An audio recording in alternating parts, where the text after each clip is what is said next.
ఈ ఇద్దరు అక్కచెల్లెళ్ళు 29 ఏళ్ల పాటు ప్రపంచంతో ఒక్క మాట కూడా మాట్లాడలేదు. వీళ్ళ మౌనం వెనుక ఒక భయంకరమైన ఒప్పందం ఉంది. వీళ్ళ పేర్లు జూన్ మరియు జెనిఫర్. వీరు కేవలం తమలో తాము మాత్రమే మాట్లాడుకునేవారు. వీళ్ళను వేరు చేయడానికి డాక్టర్లు ఎంత ప్రయత్నించినా వీళ్ళు ఒకరిని విడిచి ఒకరు అస్సలు ఉండలేకపోయారు.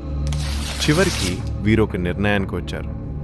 మనలో ఒకరు చనిపోతేనే ఇంకొకరు నార్మల్గా బతకగలరు. ఆ బలిదానానికి జెనిఫర్ ఒప్పుకుంది.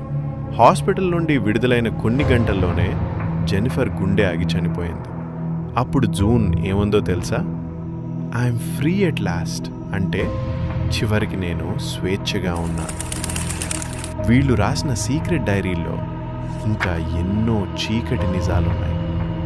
ఆ పార్ట్ 2 వీడియో కోసం ఇప్పుడే సబ్స్క్రైబ్ చేసుకోండి.